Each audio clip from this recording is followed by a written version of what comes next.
Welcome back, everybody, for another edition of Fantasy Alarm Sports Talk. I am Ryan Hallam, and it is a pleasure for me to be able to co-host this show with the man, the myth, the legend, Howard Bender.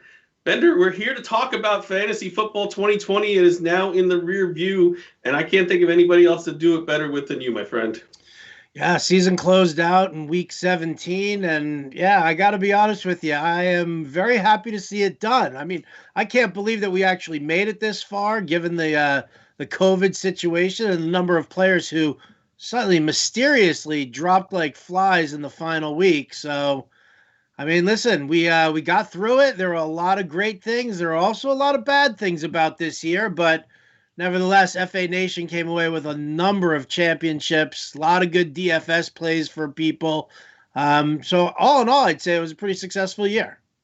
Absolutely, and yeah, the COVID situation certainly got worse and worse as the season went on. It certainly had its highlights, I would say. I mean, we had the Broncos played without a quarterback. The Saints just played with barely any running backs. Cleveland just had a game where they had basically no wide receivers. 49ers a couple of months ago played that game in Green Bay on Thursday night with basically half their team on the COVID list, which also came from a false positive, which was the stupidest thing of it all, that they still had to play that game. So COVID certainly wreaked some havoc on our season. You had the blog all season long. That I don't even know how you kept up with it the way things went, but I know people lost games and lost playoff matchups even with losing good players sometimes the day before your matchup. Yeah, there were definitely a lot of moments where that happened. That early on in the season, the Pittsburgh Titans game that kept getting pushed off, the Pittsburgh Ravens game that kept getting pushed off. So, Pittsburgh felt like they got got the short end of the stick on a number of occasions. But yeah, you're right. Like even as far as into the playoffs, I was actually facing Jen Piacenti in the Greenwich Street Tavern League. And I had sat Kirk Cousins, who had been fantastic for me in the last several weeks. But I was like, ooh, Baker Mayfield against the Jets. That ground game is going to just open things up. So nice for him. And I sit Cousins, who played on a Friday, only to find out on Saturday that there were no wide receivers for Baker Mayfield. I was like, oh, that's the worst. That's a kick in the pants right there. Yeah, and the only, I guess, good thing out of it is thanks to Christmas and thanks to COVID, there was a game played on every day of the week this year between Sunday through Saturday. Every day. There was a Tuesday game. There was a Wednesday game thanks to COVID. Thursday all the time. Friday was Christmas. And then, of course, Saturday and Sunday all the time. So we actually had games every day of the week this year. So I guess, in a way, it was the gift that kept on giving. Well, I don't know about that. From a football fan standpoint, that's all well and good. From our standpoint, as people who work in this industry, football every day is no. I mean, that's just, you can't do it. I mean, it's very tough to keep up. The practice reports, the injury reports, everything that goes through there. And you know what? Even the players. I mean, we saw, how many games did we see where players were they were out of sync? They were just off their game because, I mean, let's face it, athletes are creatures of habit. They have their workout regimen. They know when their games are all being played, and they do everything. They set their routines up accordingly, for that. Once you start taking away part of the routine, once you start mixing things up a little bit more, like, for example, losing as much of the preseason as we lost. How many rookies did it take? I mean, we can sit here right now and celebrate Justin Jefferson. We can celebrate Antonio Gibson, J.K. Dobbins, Jonathan Taylor, all great second half of the seasons. But, for where all these guys were being drafted in fantasy early on, the whole first half of the season was a complete disappointment for the fact that these guys just got taken out of their routines completely. Absolutely, and free agents and trades that happened also. I think a lot of that factored into some guys getting off to a slow start, as you just weren't able to practice or get acclimated with your quarterback or whatever. The other thing that really stunk about it was when they kept moving these games. Say they moved the one game to Tuesday, then you're sitting there Sunday going, do I even know if this game is going to happen? Can I even trust to play this guy, knowing that maybe this game is going to get moved? I remember the Bills one time moved to Tuesday, and I had Josh Allen. I'm like, I don't think I could trust him. I mean, they ended up playing the game, and it screwed me. But, I mean, that was another new decision we had to make this year. Yep, I got caught up in that as well. You try to err on the side of caution. Definitely. And even if you turn around, you were like, okay, well, I'll still play Josh Allen. There was just no guarantee that Josh Allen was going to have any of his weapons. You didn't know if Stephon Diggs was going to all of a sudden turn up positive on a Monday, and you were like, oh, well, I don't know where he's throwing the ball now. Yeah. All right. Enough about COVID. God, we've talked about that enough this year. Let's move. I'm going to stay in the bad was injuries, which I also think had a lot to do with the preseason. We'd like to give a big middle finger to the Bengals, Falcons, and Lions for never putting Joe Mixon, Julio Jones, or Kenny Golladay on the IR for us fantasy players, which was another ridiculous thing. But, yeah, we certainly saw our handful of injuries. One of the biggest was certainly Dak Prescott. He was off to such a great start and then put that offense in absolute disarray for the next 6 weeks or so. I would say Dalton started out slow, then he had the concussion. We saw Ben DiNucci, we saw Garrett Gilbert before Dalton kind of got in his groove towards the end of the year. But that certainly crushed a lot of the Cowboys' fantasy. The skill guys really took a hit for that. And you also have to wonder, when you look at the fact that Ezekiel Elliott did not put up a season that anybody was expecting. This was a guy who was taken to the top 4 overall in drafts. Not having that passing game, defenses stacking the box, there's always a definite trickle down for a lot of these major injuries. And we saw, Christian McCaffrey, Saquon Barkley. Once you take guys like this out of the equation, well, then defenses can sit there and do different things and force different, other aspects. Like how many, would Daniel Jones have been such a crazy turnover machine had, Saquon Barkley been there for him for checkdowns and work like that? No offense to Wayne Gallman. You had some really nice moments, but, you're not Saquon Barkley for sure. You're 49ers. How about your Niners, dude? The season was over by October, man. There's just so many injuries. It's funny, in the beginning of the season, the schedule came out. I saw week 2 and week 3, both in New York, the Giants and the Jets. And I'm like, and I knew I wasn't going to be able to go. I knew they were going to have fans there, but I'm like, oh, man, they're this close to me. I finally get to. I would have watched Jimmy Garoppolo get hurt. I would have watched George Kittle get hurt. I would have watched, Joey Bosa and Eric Armstead get, like, everyone went out in those couple games. So it's kind of a blessing that I got to watch that from my couch instead of in person. But yeah, they were just crushed. Deebo Samuel was in and out all year. Raheem Mostert in and out all year. Brandon Ayuk was basically the COVID list. It was almost named the Ayuk list. He was on it so many times. So, yeah, San Francisco was certainly, I think, the most snake-bitten team for major injuries this year. What are you going to do? All right, so Michael Thomas. Then we had the whole Drew Brees injury where we had to deal with Taysom Hill for those few weeks, quarterbacking. That was that? Wait, you say that as if it's a bad thing, right? Didn't that put fantasy front and center with Taysom Hill as a tight end? The controversy? Oh, God, I can't tell you how many questions we got the following week.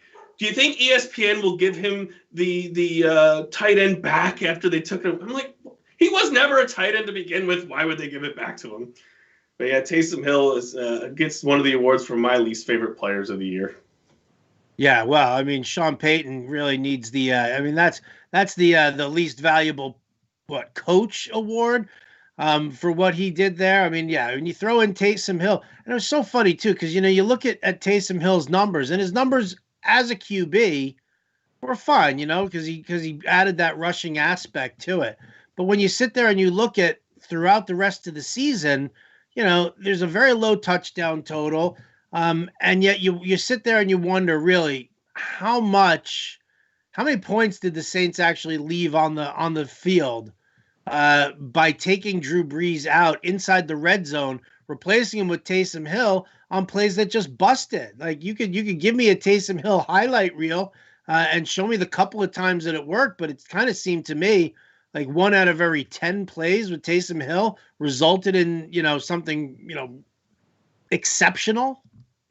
Yeah, I that was another thing I railed on partway during the season was, and they're not the only ones to do this. We'll just take out their quarterback and put in a gadget play, which the defense knows, first of all, it's going to the guy when you bring him on the field at the 3. And second of all, he's just not in sync. I mean, how many times do you see one of these guys bobble the snap or miss a handoff because they're just not in the flow of the game? That is one thing that coaches do that drives me nuts. Another coach, or at least a complete change in offensive scheme. Can you explain to me what happened with Russell Wilson? He had 28 touchdowns through 8 games, and then he had, I think, 11 in the last 8 games. What the hell happened? I don't understand the philosophy of taking the ball out of the playmaker's hands, and just the whole offense went down the toilet. And even into the playoffs, even yesterday, they weren't any good. I mean, you look at the kind of the evolution of Seattle's offense, because what happened was it all started. How about this? It all started in the Super Bowl when they opted to pass instead of run the ball with Marshawn Lynch. Right. And then all of a sudden that didn't work out. But then all of a sudden you started looking and Lynch retired. They never had a stable ground game at all after that. I mean, they kind of screwed around with a number of guys like Christian Michael or, some other, has-beens or never was. And they put the ball in Russell Wilson's hands over and over and over again. It was great for fantasy. They weren't winning games, though, and that was where the philosophy kind of changed, because then all of a sudden, I guess it was probably like 2 years ago, maybe, right around like week 3, week 4, where they finally gave Chris Carson 20-plus touches. They won the game. Carson had a good game. Wilson had a good game. And Pete Carroll got back to that, I'm a run-first coach. This is what I like to do, and allow that to open up the passing game beyond that. And so he continued to do it. And, then there was all the let Russ cook stuff going on. But, once you lost Carson, because he went down early in the season, and what was it? I mean, you had DJ Dallas and Travis Homer, and they brought me in for a tryout. And that was, that's really what they were doing. You had that one good game. You had the one good game. I did. I definitely did. Although I was still, man, I'm a little bummed that I didn't get that goal line carry, and they gave that to DJ Dallas, of all people. But I mean, listen, you look at what they've done as far as their scheme went, and they tried to go back to being a run-first team without a running back. And that completely just botched everything. And then they got Carson back, and they wanted to use him. But meanwhile, defenses were just sitting there looking and saying, we know you don't trust your run game anymore, so we're going to scheme to, deal with coverage now. We know that we have to watch DK Metcalf a lot more, and I think that's really kind of what they did. The weirdest season to me, I think, staying in Seattle, belongs to Tyler Lockett. You're going to look at the stats at the end of the year, and you're going to see 100 catches, 1,054 yards, and 10 touchdowns. You're like, that's a pretty damn good season. 3 of those games accounted for 8 of his 10 touchdowns. Almost 40 of his 100 catches came in 3 games. He was 9 to 11 fantasy points almost the entire season. Sometimes a little lower, sometimes 35. I know you hit it in the playbook a couple times. Hat off to you when you did. But people are going to look at this next year, and if they didn't pay attention this year, I think they're going to be duped. And I see if Seattle's going to run, similar type offense next year. But that's the weirdest way to get to 100 catches and 10 touchdowns I've ever seen. Yeah, well, he had like a 20-catch game, one of those, right? It was like 20 catches and 3 touchdowns. This is one of those things where, I went back and forth with Adam Ronis about this when we were debating Corey Davis. And he's like, he's averaging double-digit fantasy points every game. And I'm like, yeah, he is. If you want to say, technically you want to do the simple math and divide, his fantasy points by how many games he played, sure, it happens like that. But when you take a deep dive into it, 10, 11 fantasy points really in a PPR format, is that boosting you? Is that, how much of that is really helping you out in fantasy terms? And, when you look at a guy like Tyler Lockett, people are going to be like, oh, you average double-digit fantasy points, blah, blah, blah. And it's like, if you don't dive in deeper and see that, there's no consistency, then I mean, you're just doing yourself a disservice. Next year for the draft guide, we're going to end up probably having to, do a specific article for that, just talking about, these guys who average double-digit fantasy points in a PPR format. But how many of them were, consistent starters for you? Did you get those points? Like, how many people actually missed those 3 touchdown games for Tyler Lockett because they were like, man, this dude's killing me. I got to take him out of my lineup again. He must make Bob Lung have a heart attack on a weekly basis. All right, let's go in the Wayback Machine all the way back to August. We always say you can't lose your draft in the first round. Let's go through some of the first round picks. Christian McCaffrey, Saquon Barkley, Ezekiel Elliott, Michael Thomas, Joe Mixon. Some people took, Kenyon Drake in the first round, Miles Sanders. There was a lot of first-round busts. We have Kamara, who, outside those few weeks with Hill, has been great all season. Dalvin Cook, obviously Derrick Henry, smashed Devontae Adams, Chubb. But there was a lot of swings and misses in the first round this year, and most of it was injury. Outside of Elliott, really was only the really one who dudded, just on performance. Well, you missed my least favorite guy in the NFL this season, and that was Clyde Edwards-Helaire. Oh, I'm getting to him. I didn't think he was the first rounder until the very end, right?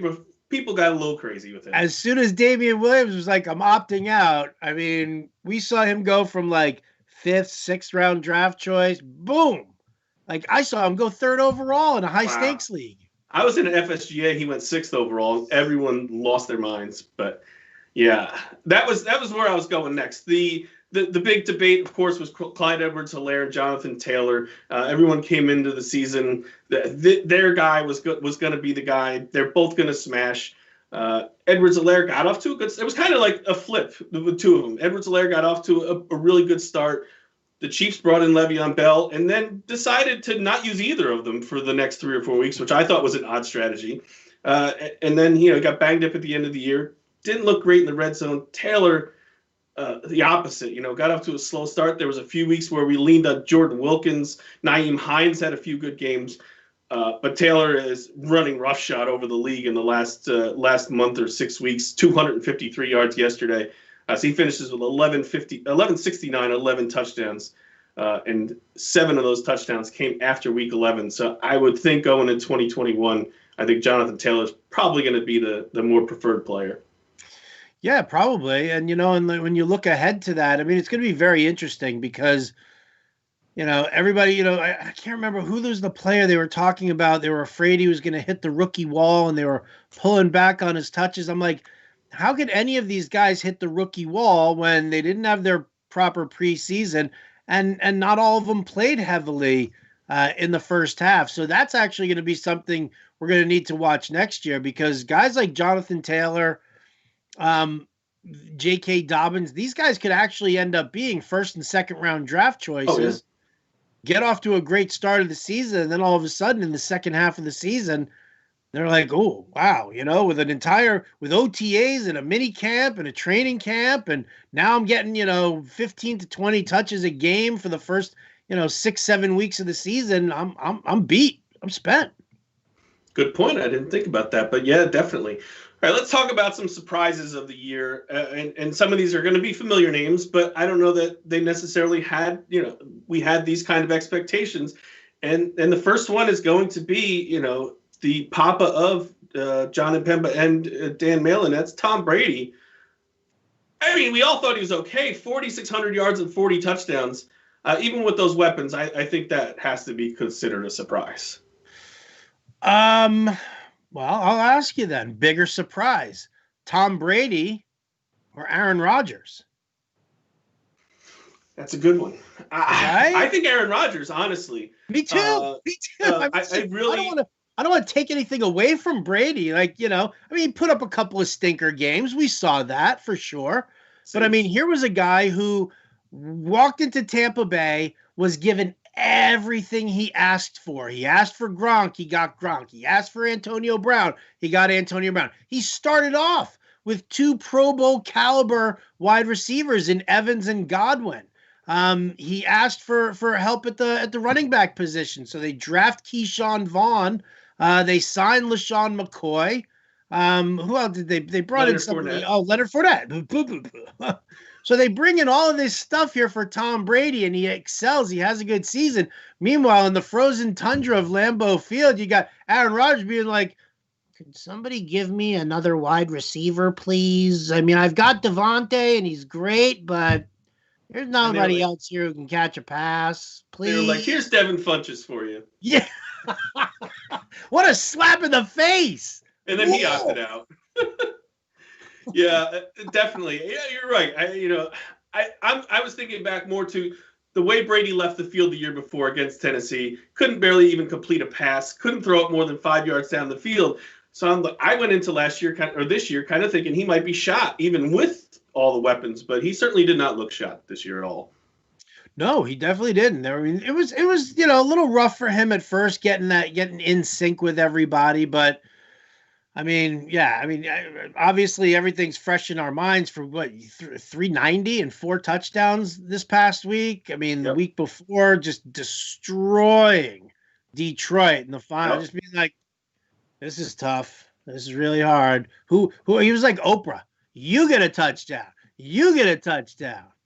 So yeah, listen, man, I got to tell you, it's a and I'm going to be doing Jukebox Monday on the Fantasy Alarm Show today, and it's really kind of funny. The reason I threw up Aaron Rodgers to you is because I was talking with Jim about it earlier, Jim Bowden. I was like, better old man, Aaron Rodgers or Tom Brady, because both these guys are a bunch of geezers right now in this era where we're like Josh Allen and Lamar Jackson and even Dak Prescott. It's like the mobile quarterback is the way to go. And yet we've got these two pure pocket passers who, man, they lit it up like a Christmas tree this year. Yeah, Rodgers, I looked at some of his schedule. He didn't exactly face a lot of the powerhouse defenses, but I mean, what's on your schedule is what you do. So, yeah, he certainly looks like he's in the front seat for the MVP. Next to him, I think close by, is Josh Allen, who you just mentioned. And not that we didn't think he was good. I think he was, drafted as a starting fantasy quarterback. But I think a lot of it was for his running ability. Completed almost 70% of his passes this year, which has been the boogaboo against him was, if you can't complete more than 55%, 4,300 yards, 37 passing touchdowns, 8 more on the ground. It's just a fantastic season for a guy who really looks like he's definitely taken the next step towards elite status. Now, how much do you attribute that to? I mean, they didn't have a lead running back, but you did have Devin Singletary and Zach Moss, so it was reliable in the backfield. Dawson Knox in his second year, he takes a step forward. But, I mean, how much do you attribute the fact that they went out, they got him Stephon Diggs, they got him an elite wide receiver who was also kind of living in the shadow of Adam Thielen a lot over in Minnesota. And now Diggs comes over, and all of a sudden it's like the accuracy. Like that's like, when you talk about the accuracy and the completion percentage, the accuracy definitely improved. But how much of that completion percentage is now all of a sudden because you got a guy with hands like Stephon Diggs? What are you, 1,500 yards alone? Very impressive. Very, very. Yeah. I think that has a lot to do with it. You don't see outside of, Brady throughout most of his career, you don't see a lot of great quarterbacks being great without great wide receivers around him. So I definitely think getting, an elite guy like Diggs, and I think Diggs coming over with a giant chip on his shoulders certainly helped too. I think he thought he had a lot to prove, and he more than did. He led the league in catches, and just was fantastic. The two basically seem to be unstoppable heading into the playoffs. Yeah, great tandem. Where are those two going to get drafted next year, right? It's like all of a sudden, people are going to be gunning after, pairing the two of them up again. Yeah, I think you'll see Diggs definitely go within the first 5 receivers, and I'm sure Allen could be even higher as far as quarterbacks. I think you'll definitely see Mahomes go. Probably Lamar will drop down a little bit, although he's finishing off strong. But I think Allen's going to be maybe top 3. We'll have to look and see where it goes next year. But keep it in Buffalo, even Cole Beasley. I mean, I know Brown was hurt for much of the year, but 82 catches, almost 1,000 yards. I think that was a pretty big surprise. So he turned from a decent possession receiver to pretty much a weekly fantasy starter. Yeah. Oh, I had Beasley in a number of leagues. Absolutely. I think the lesson to be learned from all of this, Ryan, is next season you got to make sure that you've got a Bills fan in your league, right? Because Definitely. I figure those are the first three picks right there. Uh, Josh Allen, Stephon Diggs, Cole Beasley. So while we're getting, we're prepping ours, Bills Mafia is just, swooping in on their guys. I think that's the point to remember for next season. There you go. And what do you make of the Panthers? I hate to bring up Robbie Anderson as a Jets fan, but he certainly had a great season. You'd love to have seen more than 3 touchdowns, but 95 catches and almost 1,100 yards is a hell of a season out of him. And then Curtis Samuel, they actually used him correctly this year, and he had a really fantastic season as well. So I'm interested to see. It doesn't look like they're all that enamored with Teddy Bridgewater, kind of the reports already today. So the quarterback clearly will come into play, but those two guys certainly jumped up in 2020. They really did. And then DJ Moore also had a really nice second half of the season. Like he did definitely when he started seeing the targets more consistently. I think we got a lot to love about the Panthers offense overall. I think Matt Rule and Joe Brady did some really great things. I'm curious to see if any of these teams who are seeking out a head coach might actually give Joe Brady a look just to kind of see, or whether or not Brady and Rule are really committed to being together for the Panthers, because you figure with a healthy Christian McCaffrey, and you kind of pull back on his touches a little bit so that you're not overworking him. But yeah, I mean, listen, you've got, like, that was the thing, was it was the experience that I didn't realize until, I think it was until PJ Walker was came in to replace Teddy Bridgewater. Like, I forgot about the fact that Matt Rule was Robbie Anderson's coach. Yeah, me too. Right? Like, I forgot about that. So, when we saw Robbie Anderson go over there as a Jet fan, or, as somebody who watched him with the Jets, he was strictly a deep threat. That's all they used him for. Rule actually ended up using him as as more of a possession guy in a number of occasions. And I think it was like almost like DJ Moore was the guy who was going to be used more to stretch the field than Robbie Anderson would. And, so I think the reason that you didn't see the touchdown so much was because, he was getting so much of that work between the 20s. And then once they got down inside, then it was the gadget stuff to Curtis Samuel. It was a lot of Mike Davis work there. So yeah, I think that this is a team that could definitely grow moving forward. I kind of, you usually kind of poo-poo college coaches coming into the NFL. He's done a good job. He's done a very, very good job. I got to give a lot of credit to Rule and what he's done with this team. Certainly passed the test in his first year. But as we're coming to a close here, I think the best thing we found out about 2020 is fantasy football in the NFL is in really good hands. We saw so many good young players this year. Quarterback Justin Herbert and Joe Burrow just look like superstars. We'll see about Jalen Hurts, but I mean, Herbert and Burrow ran for his life for most of the first 10 weeks of the season before he finally went out, and the guy was still killing it in his first year with no preseason. I think him and Herbert are going to be fantasy stars for a long time. Yeah. Oh, absolutely. Absolutely. I'm a big fan. And to think about the fact that Justin Herbert did everything that he did in spite of the fact that Anthony Lynn was his coach. Right? Yeah. I give him a lot of credit because he came out today and said, I supported Anthony Lynn and I enjoyed our time together. And I think that shows a very coachable young man and somebody with a really good attitude, because Anthony Lynn wasn't very good. But the fact that he stuck by his coach even after he was fired, I took a lot of notice of that, and I think that shows a lot of maturity from a really young guy in Herbert. So hats off to him on that one. No doubt about it. No doubt. So we're in great hands at quarterback. How about running back next year? I mean, just give me that list of rookie running backs right now: Swift, Dobbins, Akers, Gibson, James Robinson. Yeah, I mean, the rookie running, like you said, it took all of them some time to pop off. Akers the longest because he just wasn't getting the opportunity. But all of them finished the season looking great. So we have a great new crop of will be second-year running back. DeAndre Swift won't have to deal with, Adrian Peterson and Kerryon Johnson in the beginning of the year next year, so he should get it. You'd think Akers has done enough to separate himself. Baltimore, we'll see, but they run so much. I don't know how much it matters, and hopefully in Jacksonville with Trevor Lawrence there, we'll open it up for James Robinson a little bit, so he's not seeing 10 guys in the box all the time. So I think, like you said, we have a great new crop of running backs and wide receivers. I mean, you mentioned Justin Jefferson.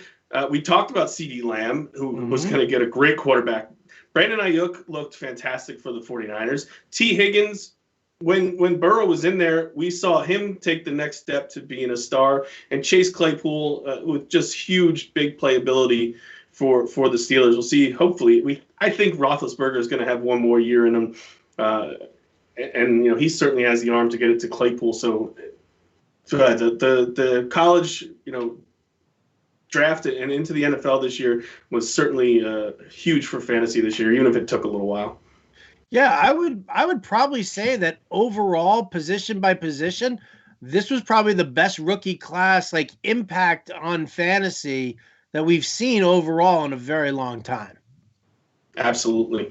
So that puts a bow pretty much on 2020. Well, it doesn't, but it puts a half-hour bow on 2020. We could sit here and probably talk for another 2 hours, but we're not going to do it. I don't need to tell people to follow you on Twitter at RotoBuzzGuy. I'm at Fighting Chance. And, of course, ring in 2020 with the or 2021 with the family.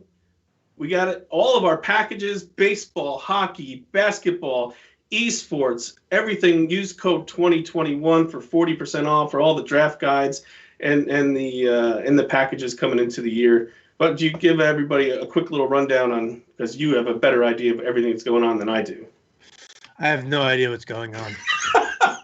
Go to fantasyalarm. Listen, if you don't have the playbook, if you play DFS, if you play seasonal fantasy sports, we've got packages all over the place for you. You can buy it all with our lifetime membership. You can buy it all for a 1 year, on our holiday plan that we've got going on right now. You can get each sport a la carte if you like.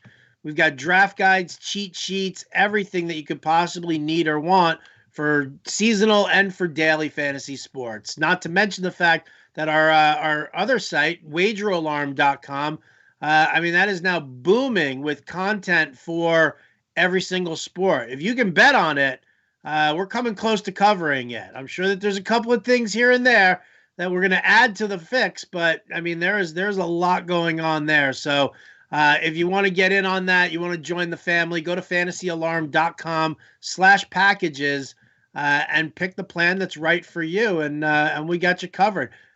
Pretty sure that we also have a promo code going on. That's just 2021 is our promo code. That's like 40% off. 40% off. Everything. If you got an NHL draft coming up, you can get the NHL cheat sheet for like $5, right? Just using that promo code. So highly recommend it. Highly recommended. You get the work of the great Howard Bender.